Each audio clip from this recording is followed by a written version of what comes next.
Yo, what's up mga ka-Doy TV Sports? Welcome back dito sa ating malupitang channel, Doy TV Sports lamang po.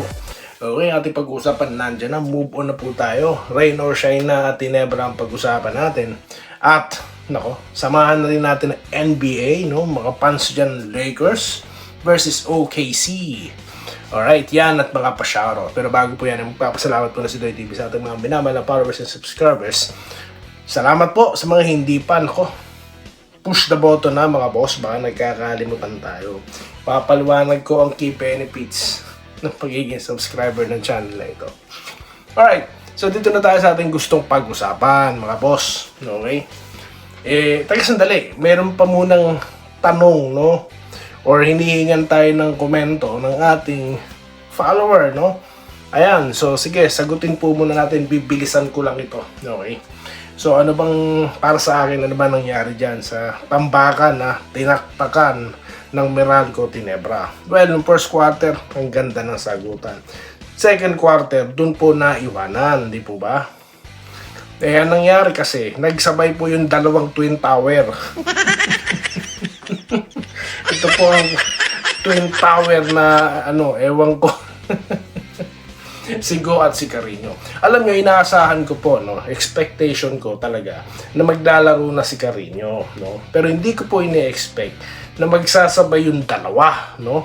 Kasi alam po ng Meralco na hindi naman po ganun kabilis itong dalawa eh. Kaya Antimano, ginawa po nilang advantage yun para sa kanila. Inatake po nila ng inatake yung loob ng Ginebra, tapos tinirahan din, di po ba? So, yun naman talaga mangyayari. Kaya nagtaka po ako, bakit nagsabay yung dalawa? Akala ko, siguro ipapahinga muna, hindi muna ilalaro. Kasi di ba mahilig sa short player rotation, itong si Coach Tim Cone. Or short, tawag dito, yung rotation niya, di ba? Kaya nagulat ako, nagsabay yung dalawa. Ang akala ko si Torres ang ilalaro po ng mas matagal dahil kabisado niya ang Meralco, no? Yun po nangyari. So yung pinag-usapan natin, yung analysis natin before yung aking prediction, na-atake po naka-atake sa loob ng Meralco dahil isa po yun sa nakita kong kahinaan ng Ginebra, nangyari na, di ba? Then tapos yun na, yung outside shot kasi, nagulat ako, kakapasok lang ni Carino, tumikada kagad ng 3-point shot. I don't think yun po ang play. Kasi ang ginagawa lang naman yun talaga kung kung broken na yung play o kaya naiwang ka talagang open eh. Diba? Pero kung may oras pa, I don't think yun po ang design play. Anyway, talo na po yan, no? Yun lang masasabi ko. Okay, ang akin lang, okay lang matalo pero grabe naman, tinaktakan kayo. No? Ano bang, di ba? Ang lakas ng lineup eh. Yun lang naman. Tsaka yung mga fans, no? Nanood yan para sa inyo sa Ginebra. 'Di ba? Dapat.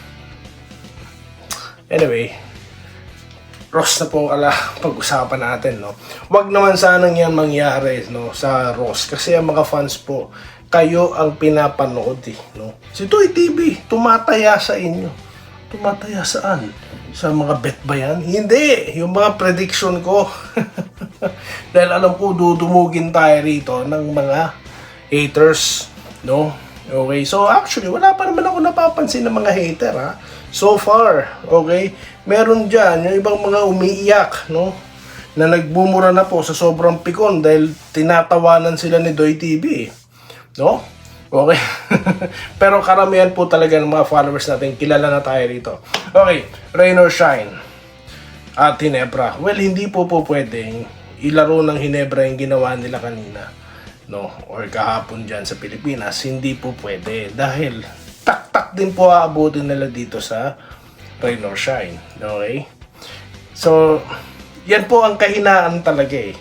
So, titignan po natin kung same scenario pa rin po yung gagawin nila, same play, same diskarte, alam na, no? Prediction na ba ni Doy TV? Hindi pa, no? Okay. Pag-usapan natin, itutuloy natin sa susunod na content. Kasi Lakers at OKC, nako, usapang taktakan tinaktakan din po ng Lakers ang Houston kanina. Wala naman kasi si Durant doon, di ba? Wala rin naman si Doncic. Pero, yun na. Maglalaban po ang Lakers at ito pong OKC. Ano bang prediction dyan, no? Naman, alam na dyan, no? OKC. Di ba? Bakit ko nasabi? I mean, sila po ang liyamado dyan, no? Di ko sinasabi. Dali baka sabihin nyo, prediction na ni Doy TV yan. Hindi pa, mga boss, okay? Ang akin lang dyan, no? Kung kayo po nagbe-bet-bet or liyamado po dyan ng Lakers, no? Kasi nga po, kita nyo naman po kung gaano kalakas, gaano kakumpleto ang lineup neto pong OKC, di po ba? Na kumpleto sila, mga boss.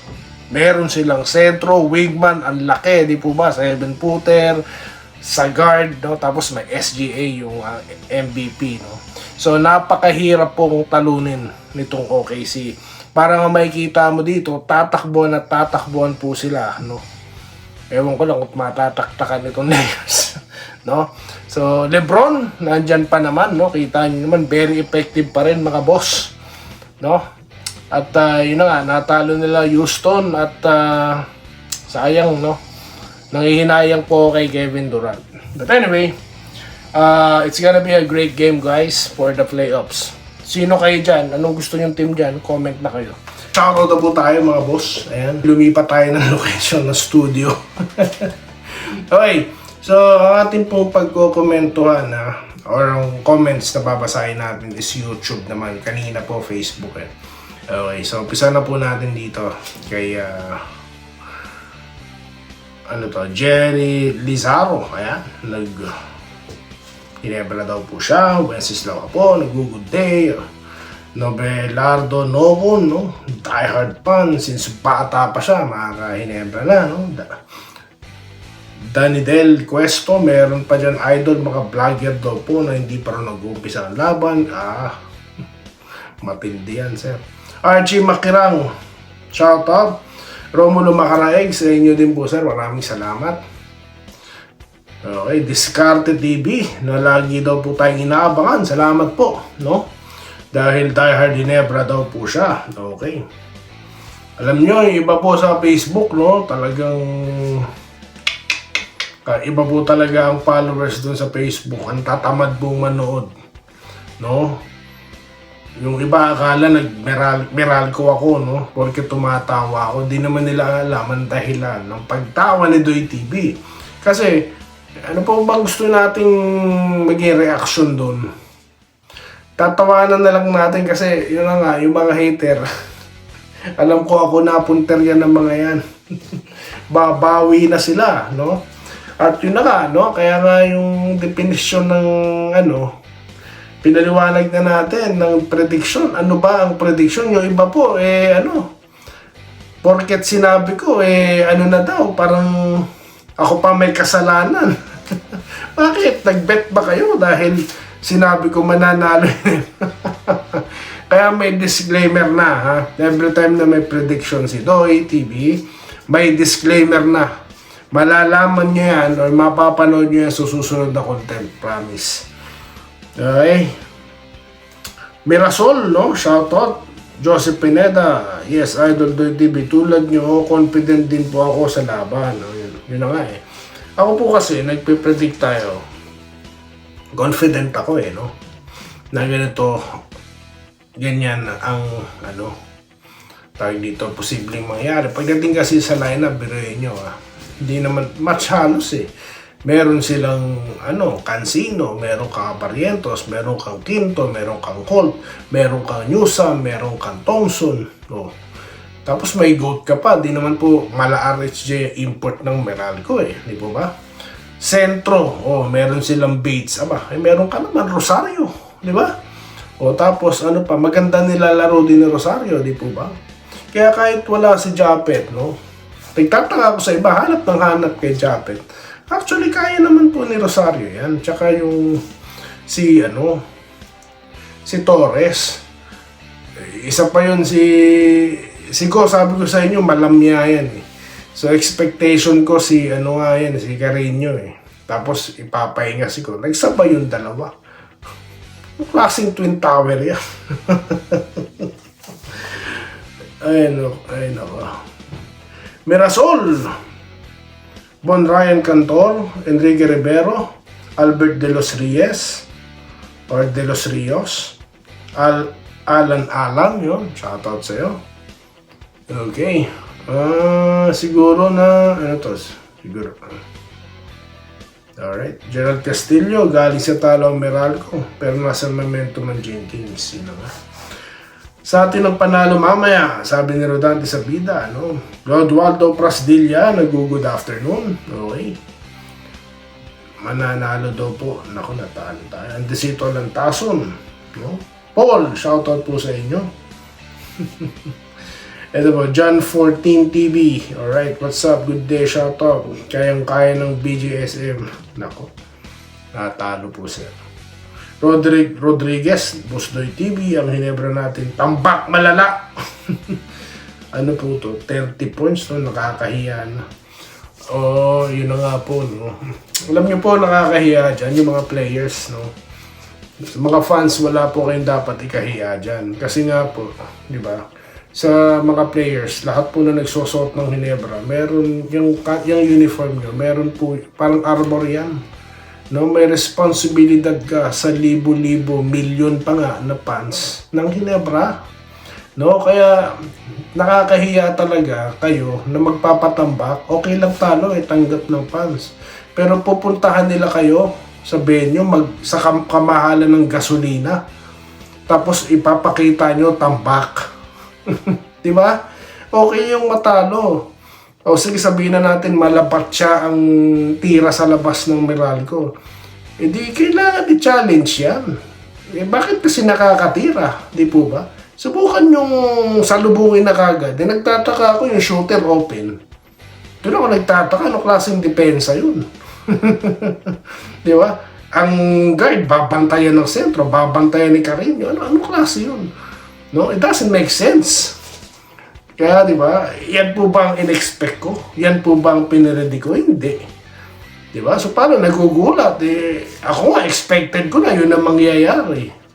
Kaya, inisip ko, inassume ko na Hinebra will play better. Kasi nga po, yung iba nagsasabi, umiiwas daw po yung Hinebra na mga kalaban na San Miguel. Paano nyo naman po maiisip na ang San Miguel kukuha or mapupunta sa spot ng huli? Kalaban terra firma bonus game. 'Di ba? Ang mahirap na lang nila makakalaban Phoenix. So I don't see the point of that Ewan ko sa mga vlogger na to, no? Alam nyo ngayon, nakikita ko yung mga vlogger dyan sa Pilipinas, no? Kung hindi gimmick, prank, no? Puro kabalbalan na lang po, no? Pati sa basketball, puro kalokohan na lang din po ang pinag-uusapan. Pansin nyo, tignan nyo mag-topic, ang lalaki pang channel niyan, na million pa ang followers niya, tignan nyo mga pinag-uusapan. Oh, di ba? Ayaw ko, ba't may pera pang winawagay-way dun sa niya? Ano ba? Ganyan na ba? Paramihan na lang ng views talaga.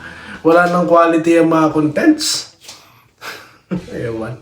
Anyway, so yan po muna ang ating mga shoutout mga boss. Pausan pa po mapunta ang ating usapan. Maraming salamat sa inyong panonood at magkikita po tayo sa susunod na video content. Dito lamang po sa Doy TV Sports. Muli, salamat po sa inyong panonood. Salamat po sa panonood. Subscribe na para sa mga susunod na basketball at boxing videos.